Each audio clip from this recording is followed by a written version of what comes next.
O Harris é um dos nossos livros da lista, é um livro disponível em formato eletrônico, ele está problema de máquina de estados com outra notação e outros desenhos, é importante a gente se acostumar com outras notações, tá?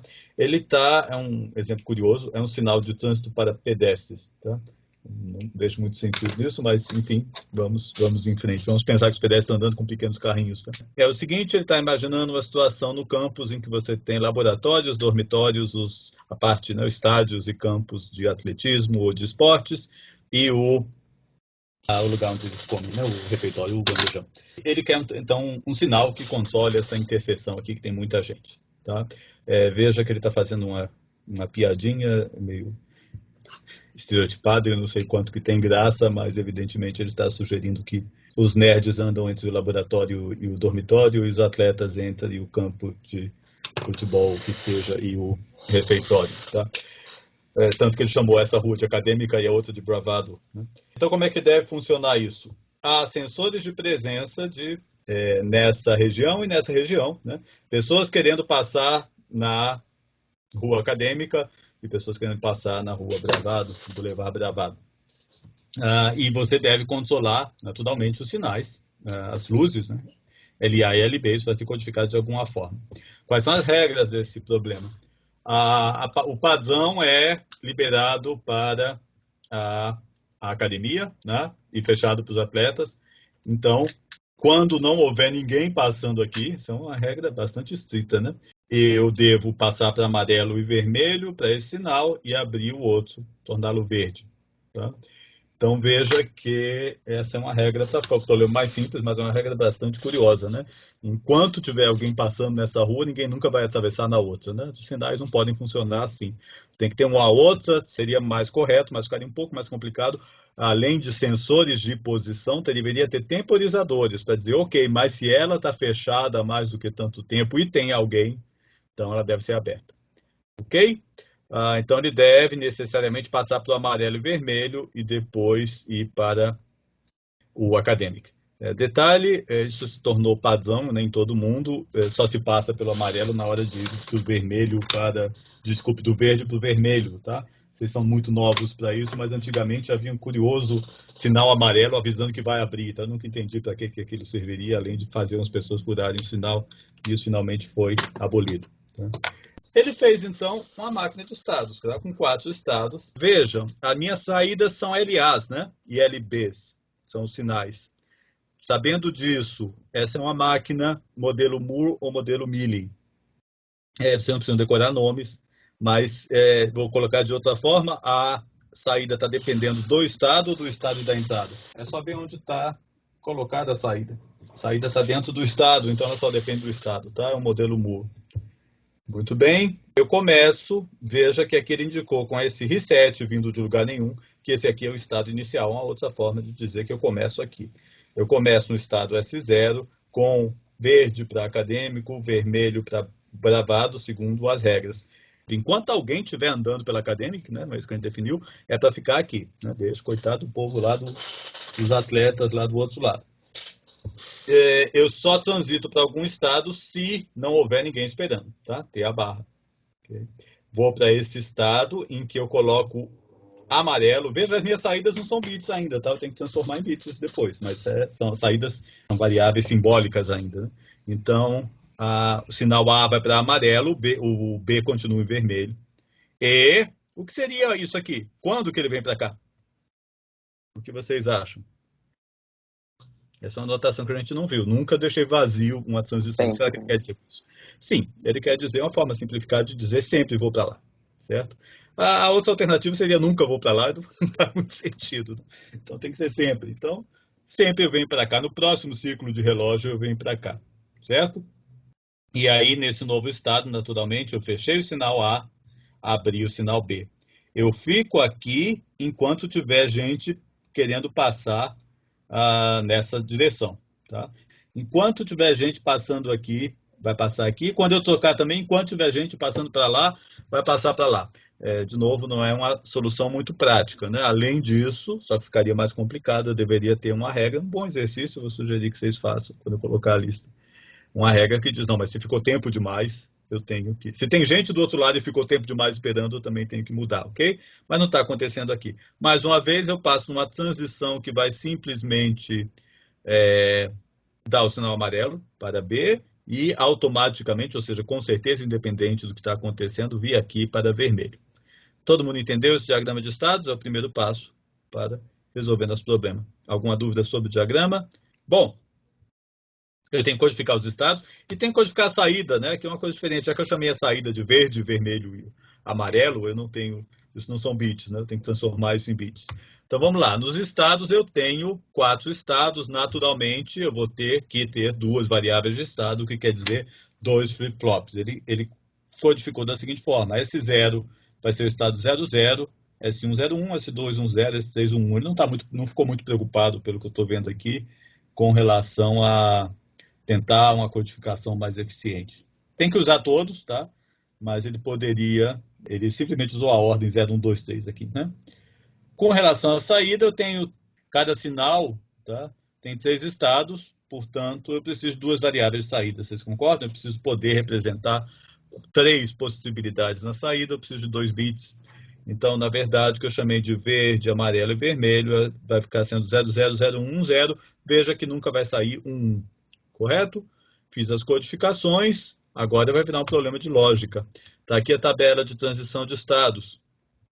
Estado atual, 00, 01, 10 e 1. Entradas. Então, veja, vou insistir, o que está aqui na tabela está no diagrama. Você quer fazer direto do diagrama a simplificação? Boa sorte, acho que é um pouco arriscado. Como é que você vai fazer simplificação? Como é que você vai levar para o mapa de Carnot a partir direto do diagrama? Melhor fazer a tabela. Mas, a rigor, o que está no diagrama está aqui.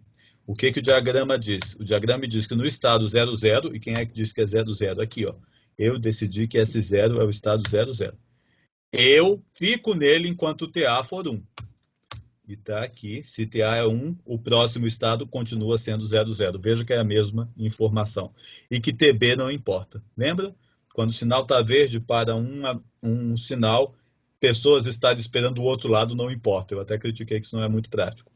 Certo? Construir essa tabela vira um problema de lógica. Não mostrei os mapas de Carnot aqui, mas vira um problema de lógica. E, de novo, eu não mostrei o mapa, mas a gente pode checar. Ele está dizendo que S1 asterisco é o próximo estado. É S1 ou exclusivo S0. Isso é fácil de checar, tá? Então, o que ele está dizendo é que toda vez que S1 e S0 forem diferentes, S1 vale 1. Vamos ver se é verdade? Diferentes vale 1, diferentes vale 1, diferentes vale 1. Essa expressão está correta. Esse tipo de checagem não há nenhuma razão para vocês não fazerem, tá? Por isso que eu não sou muito diferente de um problema que tem equações diferenciais, e vocês têm que fazer uma opção de coisa. Em sistemas digitais, uma resposta logicamente errada, eu não costumo ter muita tolerância. Tá? Curioso, eu critiquei a codificação de estados dele, mas na verdade ela ficou muito boa. Não depende das entradas, né? Não é curioso? O que não pode é nenhum dos 2 estados depender das entradas, aí tem alguma coisa errada. Isso também está errado, porque se as saídas não dependem dos estados, não é uma máquina de estados. Isso é um problema combinacional e você fez alguma coisa errada. Ou nunca foi um problema de máquina de estados, você fez algo errado. Aqui, de qualquer jeito, o S0 vai ficar uma expressão mais complicada e assim, aí sim depende das entradas TA e TB. Ok? É um modelo Moore, então cada estado tem 2 bits para o sinal A e 2 bits para o sinal B, tá? Aliás, eu fiz falando 2 saídas, é para cada sinal, então são 4 saídas. Aqui também é uma outra lógica, que pega os estados e transforma em saídas, simplifique, ficou dessa forma. O sinal A, o primeiro bit é igual a S1, né? Naturalmente só depende do estado, porque é um modelo Moore.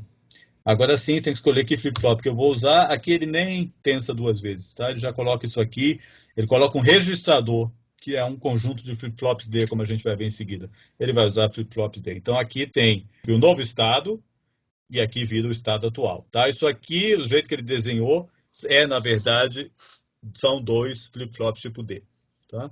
Eles têm o reset e eles têm o relógio. Ele só desenhou dessa forma, ok? Essa lógica aqui veio do que eu acabei de falar. Lembra que eu falei que S1, o novo S1 era S1 ou exclusivo S0? Tá aqui, ó. E lembra que eu falei das lógicas de saída? Estão aqui. E está feita a máquina. Tudo bem? alguma pergunta desse exemplo? Eu vou falar de mais uma coisa. Às vezes é muito interessante que aqui eu estou dizendo que existem entradas e eu estou pensando que elas vêm do mundo exterior, né? São variáveis lógicas que valem 1 ou 0. Nada impede que essas variáveis venham de outra máquina de estados e isso às vezes é muito útil. A gente chama esse caso de fatoramento de máquinas. Então, tipicamente o que vai acontecer é uma máquina vai me dizer se eu estou num estado ou num outro estado, no sentido genérico, né? Se eu estou no modo de operação assim ou no modo de operação assado. E aí a lógica vai mudar. Ele vai ilustrar muito bem isso, pegando de novo esse exemplo simples e dizendo o seguinte: eu vou querer uma nova entrada chamada P, que vai me colocar no modo parada de desfile. Tá? Se acionado, uma vez que o sinal fique verde para gravado, ele continua verde até um sinal R subir. Ele exagerou, ele fez uma coisa aqui desnecessariamente complicada, para o problema ficar um pouco mais complicado. É claro que eu podia abaixar P, mas não é assim que eu estou fazendo. Se eu subir P, eu entro nesse novo modo parada. O que é o modo parada? Eu mudei a preferência da minha rua Bravado, ok? Aqui, agora, vai ficar sempre para cá. Eu estou desligando o sinal e deixando sempre aberto para cá. Ele está, provavelmente, de novo, fazendo uma outra piadinha com a vida do campus americano. Ele está supondo que está vendo o desfile do Homecoming, né? O dia lá que eles trazem os ex-alunos e tem um jogo de futebol do time e da universidade tem uma festa. Então, ele está fazendo aqui o desfile. Bom, então, tudo bem. Entraram mais 2 variáveis. Tá? Eu poderia tentar resolver assim. Eu tenho o diagrama, se você for resolver desse jeito lá no final, vocês vão ver que não é fácil, tá? Aliás, é extremamente complicado. Apesar de parecer simples, fica extremamente complicado. A ideia aqui, que faz nos simplificar muito a vida, é dizer o seguinte: eu vou ter uma máquina que vai me dar um modo. O que é o modo? Se eu estou no modo parada ou se eu não estou no modo parada. Por que é uma máquina de estado e não só uma variável? Por causa dessa coisa aí artificial que ele fez de chegar nesse modo com uma variável e sair com outra variável. Tá? Então ele transformou num problema que requer memória. Eu tenho que lembrar que P é 1. Então vamos primeiro olhar essa máquina. M igual a 0, eu estou no modo normal. P igual a 1, eu vou para o modo parada. Veja, eu vou para esse modo se P é 1 e eu fico nele até R ser 1. Ok? Então é muito simples colocar ou não em modo parada. E agora ficou muito simples, porque veja só, a única diferença aqui entre esses 2 estados é, uma vez que eu estou verde para a rua lá dos atletas, eu continuo assim enquanto estiver no modo de parada, não foi isso que eu falei? Então, simplesmente mudei minha lógica aqui, ó. Antes era só TB, enquanto tem gente querendo passar, agora virou TB ou M, onde M é esse modo, e esse modo eu decidi dessa forma. Ok? Bom, eu não tenho os flip-flops, tá? Mas veja que aqui mudou muito pouco a lógica, eu tenho 2 flip-flops, e esse aqui tem um flip-flop só, tá? Então, eu acrescentei um flip-flop e coloquei a lógica vai ficar um pouquinho mais complicado. Falei para vocês que eu tinha a solução pensando apenas como uma máquina de estados, né? Que agora tem A, T, B, P e R, certo? Não tem esse negócio de faturação, eu simplesmente vou pensar na lógica aqui, tá? É isso aqui, ó. Um pouquinho mais complicado, né? Complicado demais. Eu não quero nem que a gente perca tempo tentando analisar isso. Na verdade, se você parar para pensar, o fato desse M aqui depender de uma máquina de estados, a outra solução que eu fiz é duplicar isso aqui, ter uma outra máquina igual a essa aqui, tá? Mudando essa lógica do lado de lá e fazendo todas as correspondências se eu estou no modo P ou no modo M, tá? É basicamente isso que eu fiz. Okay? Só que fica extremamente complicado. Então, faturação é uma coisa bastante interessante. Veja se não é interessante fazer com que coisas como o modo de operação da máquina seja definido por uma outra máquina. Comentários? Esse era um outro exemplo que eu queria falar de máquinas de estados em geral. A gente agora fecha o curso fazendo uma simetria com o que a gente fez no caso sequencial. Assim como no caso sequencial no caso combinacional eu tinha a porta lógica e dizia, com isso eu posso fazer qualquer coisa, depois a gente viu, não, é interessante eu fazer blocos básicos que vão ser muito usados. Tá? Agora a gente viu o flip-flop, com o qual eu poderia fazer qualquer máquina de estados. Volta a ser verdade a mesma coisa, a gente precisa a gente vai repetir muito certos blocos básicos, vamos usá-los. Um deles vocês até já viram, é o jeito que o livro do Davis lá resolveu a máquina de estados, é o registrador. É simplesmente um conjunto de flip-flops, tá? Em que eu armazeno em paralelo, entram valores aqui, aqui eu tenho 8 valores entrando, porta paralela, 8 LEDs transparentes, por exemplo, tipo D, é o jeito mais fácil, tá? Um sinal para carregar, eu leio o que veio da entrada. Se eu não estou carregando, eu estou mantendo o que veio da entrada. E, continuamente, estou colocando essa entrada no barramento de dados. Essa é uma solução muito frequente para armazenamento temporário. O que eu quero dizer com isso? Imagine que isso aqui é a porta, tá, de um sistema computacional. Aqui está o mundo externo, aqui está o seu processador fazendo várias coisas ao mesmo tempo, né, ou muito rapidamente. E aqui, geralmente, os dados variam mais lentamente. Eu tenho que poder dizer, segure esses dados até eu ter tempo de fazer alguma coisa com eles, né? Já que eu não sei que horas que vão acontecer coisas interessantes aqui. Na hora que eu dou esse load, esses dados do mundo real são passados aqui para a minha memória, o meu registrador, e na hora que eu puder, eu leio o processador, toma conta, trata esses dados. Tá? É uma operação bastante comum em qualquer sistema digital, quando você tem que armazenar por poucos períodos, tá?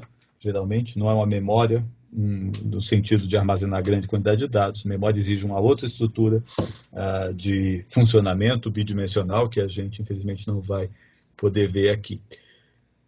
Muito bem. Registrador mais simples. Eu estou usando figuras do livro do Malvina, é um antigo livro de eletrônica digital, tá? Mas as soluções que a gente está vendo aqui são muito antigas também, não tem nenhuma grande novidade nessa área. Ele está, eu imagino, na literatura básica, mas é o livro de eletrônica digital do Malvina. Nós temos aqui uma forma de fazer aquele bloco que eu acabei de falar, certo? Nós temos aqui 4 flip-flops tipo D. As entradas de dados desse flip-flop, lembra que eu falei para você? Variável, alguma coisa, variável barrado, alguma outra coisa, é um MUX, tá? Ou das duas é um MUX. Essa estrutura aqui está selecionando quem que deve vir, tá, para a entrada D. E qual é a ideia aqui? Vamos analisar os dois casos. Load igual a 0, eu não estou lendo as entradas externas x0, x1, x2, x3. Eu devo estar mantendo as entradas anteriores. O que está acontecendo, então?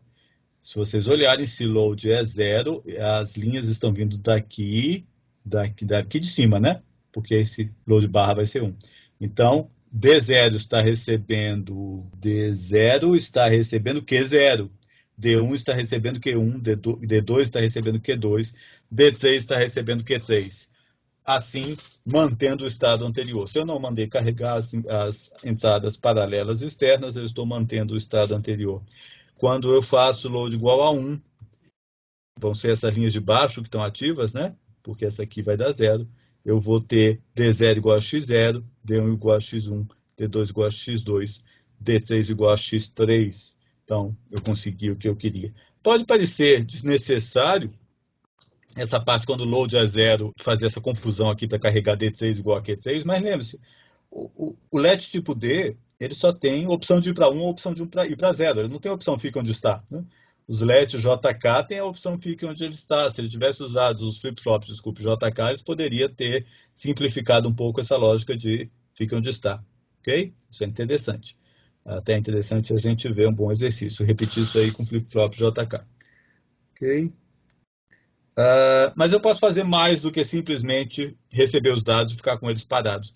É muito interessante que eu possa andar com esses dados de um lado para o outro. Esse é o chamado registrador de deslocamento. Shift Register é o nome em inglês, vocês vão ver nos livros.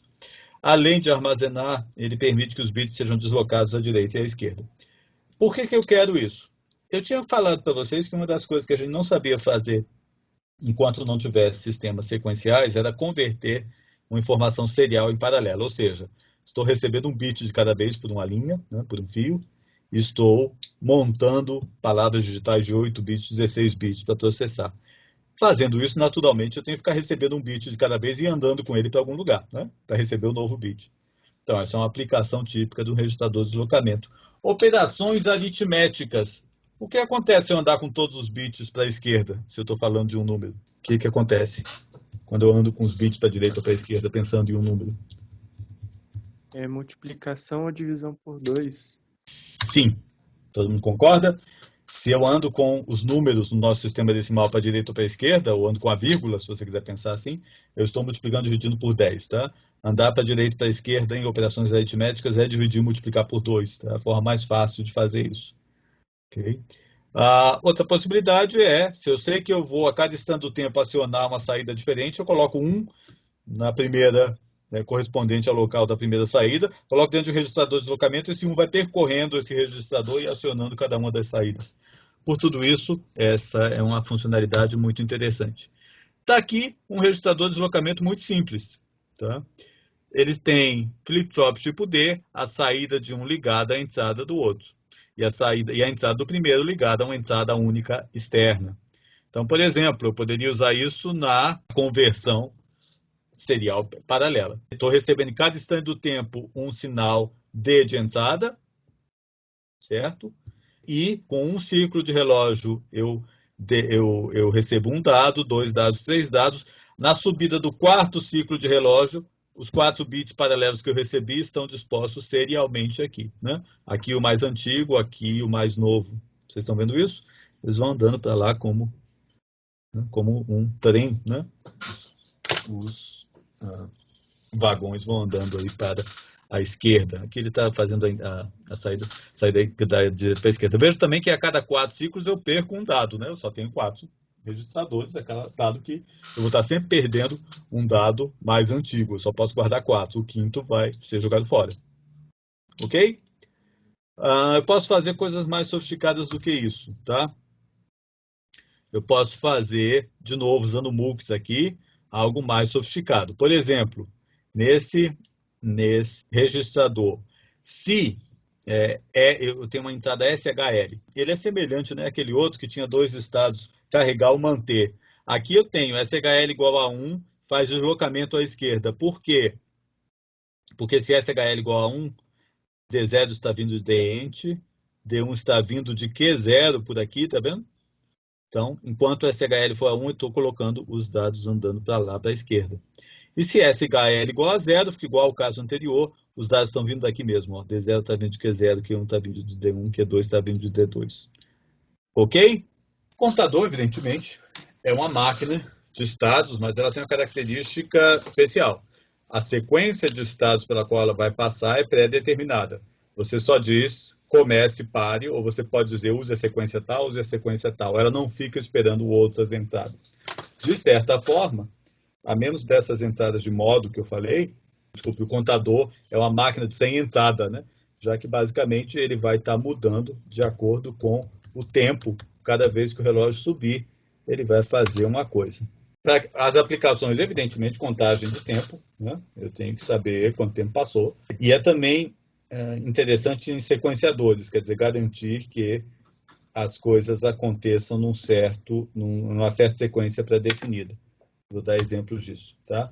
A primeira ideia, eu vou usar muito flip-flops tipo T, eles são muito adequados, já que cada flip-flop vai ficar trocando de estado, que é basicamente o que o contador vai fazer. Tá? Lembrando, né? O Eger ele usa uma notação esquisita. Ele chama o relógio de T. Ok? Eu chamaria o relógio de relógio. E aqui ele não está mostrando o enable, né? Se tivesse um enable, eu chamaria esse enable de T. Ok? Contador mais simples, que é chamado assíncrono ou ripple. Ripple quer dizer ricochete, né? Uma pedra faz quando você joga ela numa superfície, né? Ela sai quicando. Por que ele se chama assim? É um contador bastante simples e ele se constitui do seguinte. O relógio do primeiro, e eu vou continuar chamando de relógio, é ligado ao relógio de verdade, o relógio do meu sistema. E os relógios seguintes são ligados a que barra do estágio anterior, estão vendo? Isso explica porque é chamado assíncrono, eles não estão recebendo os mesmos relógios, né? Só o primeiro está recebendo o relógio. Qual é a ideia disso? Vamos imaginar que a gente está com todo mundo zero. Tá? Quando eu subir, esse aqui troca de 0 para 1. Mas só esse, porque a princípio, né? Porque esse recebeu a subida do relógio. O relógio não está ligado em mais nenhum lugar. E esse aqui está vendo a entrada que está indo para o relógio dele, que é Q barra, cair de 1 para 0. Ele é sensível à borda de subida, então não vai acontecer nada. Então eu fui do estado 0000, estou contando assim, para 0001. Então a cada ciclo de relógio, esse aqui, Q0 vai tocar 01, 01, 01, sendo assim o bit menos significativo da minha contagem. O que vai acontecer quando eu estou no estado 0001, tá? 0001. Agora Q vale 1, Q barra vale 0. Quando o relógio subir aqui, eu voltar para 0 aqui, Q barra vai subir de novo para 1. Nessa hora, o segundo flip-flop viu uma transição positiva no relógio e subiu para 1. Então, igualzinho a contagem do 0001, eu vou para 0010 e assim por diante até o 1111. Né? Esse estágio, esse relógio conta na sequência binária de 0 a 15. E vocês vão ver em especificações de hardware das vezes que a frequência de mudança de Q3 é exatamente 16 vezes mais lenta do que o relógio, tá? Eu estou dividindo o relógio por 16. Ok? Então, essa é uma primeira contagem, ela é bastante simples, mas ele só pode ser usado para frequências de contagem relativamente baixas. Por quê? Enquanto eu troco de slide de novo aqui, eu quero que alguém me diga por que será que esse tem um problema quando começar a andar muito rápido com esse relógio. Pois não. Esse flip-flop, qual é o nome dele? Esse que está sendo usado? T, nós vimos ele na aula passada. Ok. Aqui, ó. Só que eu avisei vocês que existem duas notações. O E, que ele gosta de chamar o relógio dele de T. Eu não gosto disso. Para mim, esse é o flip-flop tipo T e isso aqui é o relógio, é o clock. Tá? Mas é o flip-flop tipo T. Ele troca de estado toda vez que o relógio subir, a menos que haja um enable aqui. Tá? Que aí vai dizer se ele troca ou não. Ok? Nós vimos isso na aula passada. Mas a minha pergunta foi por que esse negócio vai ter problema se eu começar a fazer esse clock ficar cada vez mais rápido, vai chegar uma hora que isso vai dar errado. Por quê? Digam aí ou pensem aí enquanto eu troco de slide mais uma vez. Qual seria o problema? Qual seria o problema desse contador? Atraso? Sim, atraso. Veja que o fato de ele ser assíncrono faz com que haja atrasos, tá? Então vamos pensar o pior caso, que é quando eu chego no máximo da contagem, né? Todo mundo em 1, e eu vou para o próximo estado, que é todo mundo em 0 de novo. Olha o que acontece. Esse cara vai em 0 com um pequeno atraso, junto com o relógio, mas ele só vai receber o comando para trocar de estado quando esse tiver trocado de estado. Então esse aqui vai ter um atraso maior, porque o desse vai se somar esse. Esse aqui vai se somar mais esse atraso, esse aqui vai somar mais esse atraso. Se eu começar a fazer isso muito rápido, ou fazer uma contagem de muitos bits, colocar muitos registradores aqui, 8, 12, 16, 32, quando é que isso dá errado? Quando a frequência do... Quando antes de eu chegar lá no final, antes de eu mudar o último, antes de mudar esse cara aqui, o relógio vai ter mudado de novo, tá? Essa hora a contagem vai dar errado. Tá? Eu estou começando a contar mais rápido do que ele pode. Ok? Qual é a solução para isso? A solução para isso, meio óbvio está no nome, né? Se esse é o problema do contador assíncrono, qual vai ser a minha solução? Fazer um contador síncrono. O que eu quero dizer com isso? Todo mundo tem que receber o mesmo relógio. Se eu quero que alguém não mude, isso tem que estar na lógica. Tá? Então agora ele vai usar um flip-flop tipo T com enable. Aqui está aquela diferença de notação que eu falei, hein? Prestem atenção. Eu gosto de chamar, nesse tipo de flip-flop, eu gosto de chamar a entrada que ele está chamando de T de relógio. Eu chamaria isso aqui de relógio, isso aqui de T. Tá? Para mim, T é o sinal que diz se ele toca ou não. O Henrique, ele, por alguma razão, prefere chamar, nesse caso, a entrada de relógio de T e uma entrada de enable para dizer se ele troca ou não. A verdade é que o funcionamento é muito claro. Ele troca de estado na subida dessa porta aqui, se essa porta aqui for 1. Ok? O que ele fez aqui? Veja que, primeira coisa, todo mundo recebeu o mesmo relógio. Não vai ter mais esse negócio de ficar esperando o outro decidir o que faz. Todo mundo vai trocar na mesma hora. Agora, cada um vai ter uma lógica diferente. Esse primeiro, ele troca sempre. Sempre que há habilitação da contagem, ele fez uma variável geral aí que habilita se a contagem está acontecendo ou não. Toda vez que ela for 1 e o relógio subir, esse cara troca. Tá? E esse segundo, vai trocar quando? Quando estiver habilitado e... Leiam aí, tem uma porta índia. Digam lá.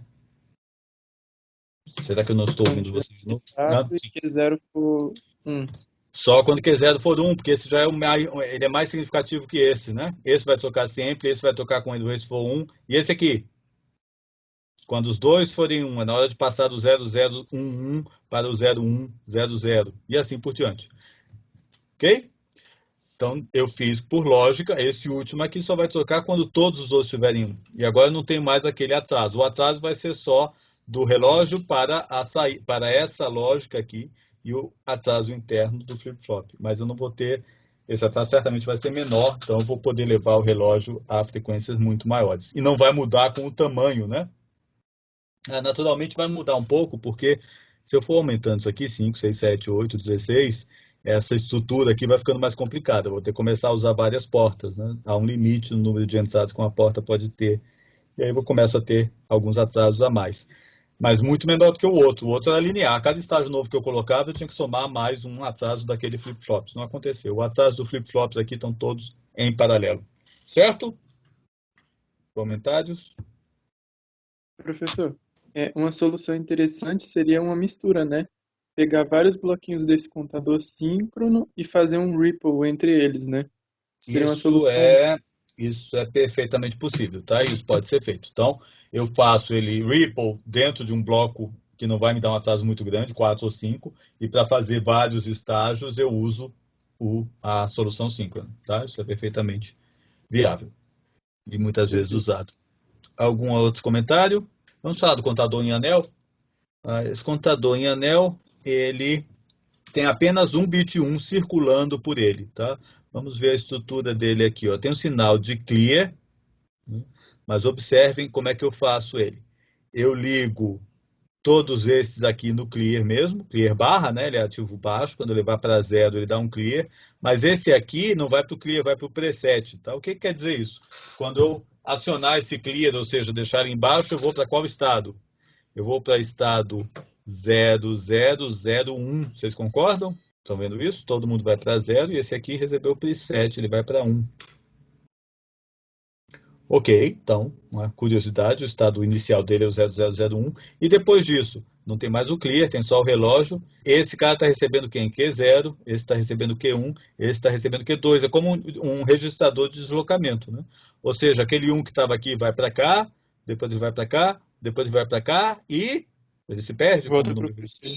ele volta para cá, ele não se perde, tá? Então, vou ter um circulando pelos vários flip-flops. Qual é a vantagem dele? Primeiro, qual é a desvantagem? Tem uma desvantagem bem óbvia, né?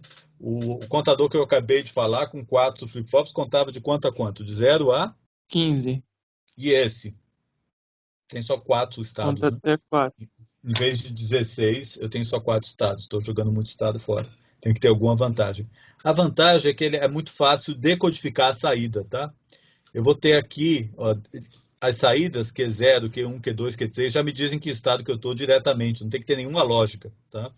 Então, lembra que eu tinha falado que o registrador de deslocamento eu posso fazer uma coisa circular e usar em acionamento de muitas saídas, tá? Aqui está muito claro. No começo eu estou, é o único 1, o próximo é Q1 igual a 1, o próximo é Q2 igual a 1 e assim por diante. Esse é o chamado código 1 de N, tá? Eu tenho N variáveis e tenho N símbolos. Cada variável representa um símbolo diferente. Ok? Esse é o contador em anel. Claro, eu também poderia fazê-lo funcionar circulando apenas um 0 por ele, né? O que eu teria que mudar? Não tem que mudar muita coisa. Eu mudo apenas o estado inicial. Deveria ser 1, 1, 0. Como é que eu faço isso? Nesse circuito aí. O que eu teria que ligar diferente? Fala. Coloca todo mundo com preset e o primeiro com clear.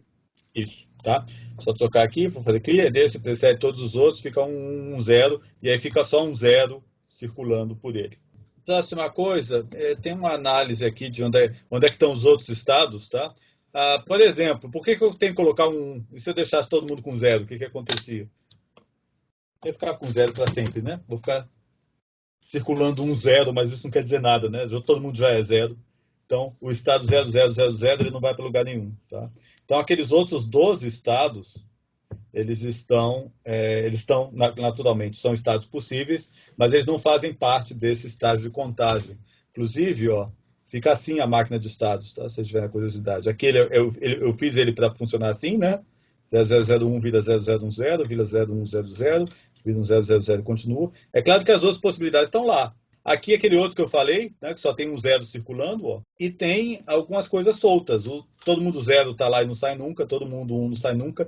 Tem esse curioso outro ciclo de contagem aqui e tem esse outro de 2, né? Ficou bem engraçado o diagrama. Mas tinha que ter isso, né? Porque eu sei que eu tenho, são 4 flip-flops, tem que ter 16 estados. Se eu estou usando 4 só, é meu problema, mas os outros estados continuam lá. Isso vai me dar um problema, inclusive, mas é um detalhe, eu não vou querer falar aqui hoje, para a gente ganhar um pouco de tempo. Se eu, por acaso, por algum erro de hardware, algum glitch eletrônico, eu fui parar em um desses outros estados, ele nunca mais volta para a minha contagem normal, né? A menos que eu resete. Então, existe um negócio chamado contador com autocorreção de erro. Ele, na verdade, com uma inclusão de uma lógica muito simples, ele faz, se eu passar num desses estados, em algum momento eu acabo voltando. Eu acabo conectando esses vários subciclos aqui e acabo voltando para lá. Tá?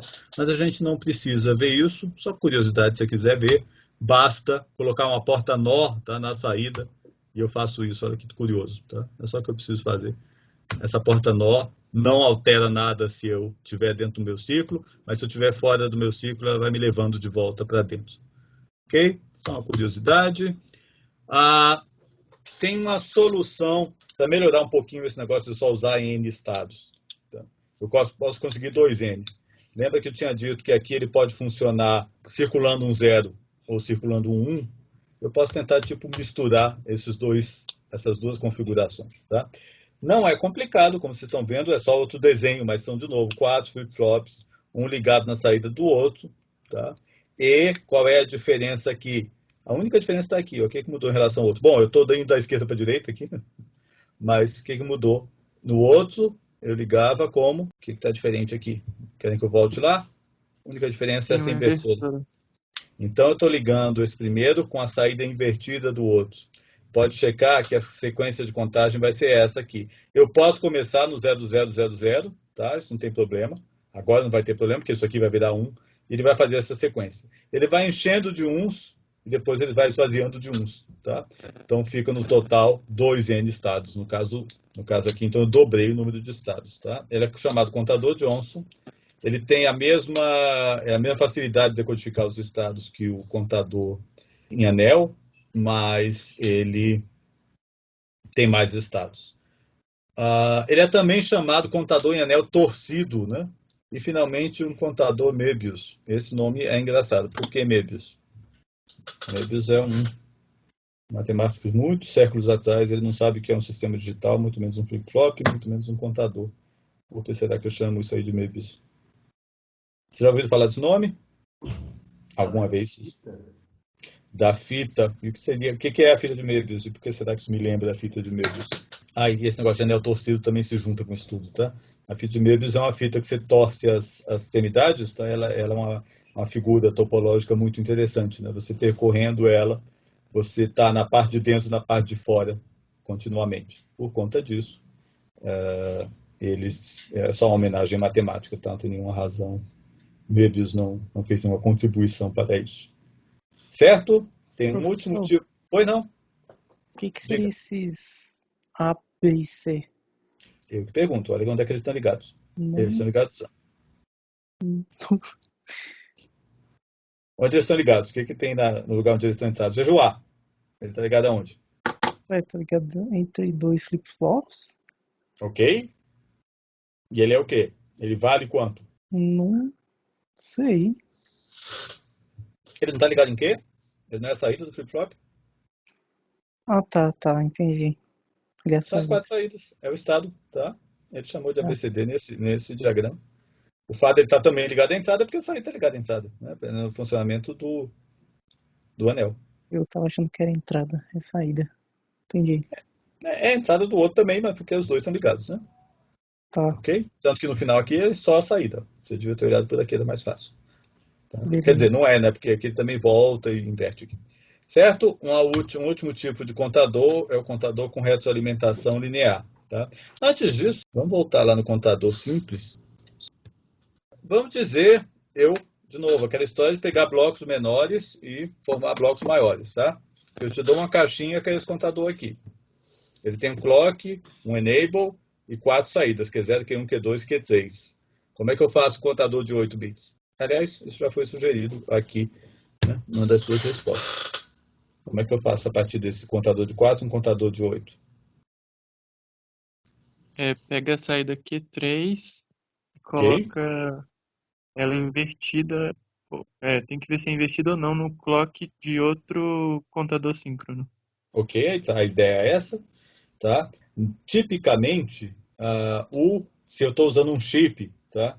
Que é um contador 4, um contador 8, tipicamente ele vai ter uma saída que indica cheguei no meu máximo. Você pode usar essa saída como enable do outro contador. Tá? Sempre assim. Okay? Então, quando esse aqui chegar no máximo, ele faz uma contagem do outro. E aí continua contando aqui. Da próxima vez que ele chegar no máximo, ele manda mais uma contagem para o outro. Certo? É uma estrutura bastante curiosa. A gente viu contadores em que você liga a última saída nela mesma, é um contador em anel. A gente viu o truque de ligar com a inversão e vira o contador Johnson. E essa estrutura aqui, isso é bastante curioso. Eu vou pegar, nesse caso aqui, tem várias formas de fazer. Aqui eu só coloquei 3 bits. Tá? O 1 é um estado possível que ele está, digamos, ele está no estado 1. Tá? E eu pego dos contadores e recebe o ou exclusivo dos outros dois. Sempre o ou exclusivo. Né? Sempre tem alguma coisa fazendo algo interessante, é o ou exclusivo dos sistemas digitais. Né? O que vai acontecer aqui? Eu vou ter uma sequência absolutamente determinada. Né? Claro, se eu souber onde eu estou, eu sigo essa lógica e sei para onde eu vou. Por exemplo, vamos dizer que eu comecei com 001. Tá? Foi o exemplo que ele deu. Isso vale 0, isso vale 0, isso vale 1. Esse ou exclusivo vai receber 0 e 1, vai valer 1, ele vai colocar 1 aqui. E o resto vai andar. Tá? Aqui não está representado, está só com essa seta aqui, mas esse recebe a saída do SHA, esse recebe esse, e esse aqui recebe esse. Então, de 001, vai dar 1 na entrada, eu vou andar com os dois zeros para lá, vai ficar 100. Vamos repetir. Agora vai dar 0 no SHA, né? Então vai entrar mais um 0, vai ficar 0 aqui. 0. Vocês estão vendo isso? Se eu passar isso para números sem sinal, esse cara está contando na sequência 1, 4, 2, 5, 6, 7, 3. Essa sequência parece aleatória. Né? O que eu quero dizer que parece aleatória? Essa sequência não parece ter uma lei de formação, uma determinação de como ela vai ser contada. Ok? Se eu tivesse te dado um 4, 2, 5, 6, 7 e você não soubesse que só tem números de 1 a 7, você ficaria com dificuldade de dizer que o próximo é 3. Concorda comigo? Então, tem algumas perguntas. Primeiro, por que eu não tenho 0? Não vai dar certo. Né? Se todo mundo for 0 aqui, quanto que vai ser o próximo? Qual que vai ser o próximo estado? 0, 0, 0. Ele não sai desse estado, tá? Então, olha só, aquele diagrama vai seguir essa sequência e o 0 vai ficar lá isolado, tá? Seguindo só ele mesmo. Okay?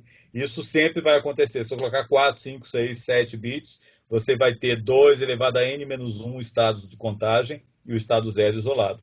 A outra característica interessante é isso aqui. A sequência parece ser aleatória.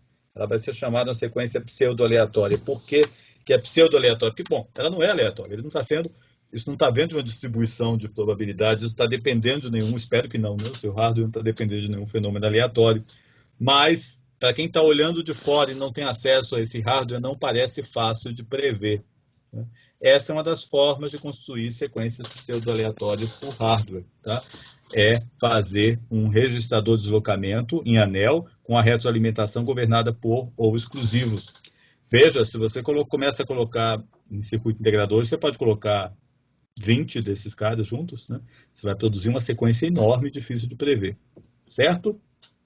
Onde é que é usado sequência aleatória? Então, o principal uso tecnológico da sequência aleatória. Alguém arrisca dizer?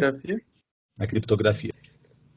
Ok? Alguma questão? Pessoal, vou parar por aqui. Então, a gente vai, o último teste vai ter flip-flops, máquinas de estados, registradores e contadores.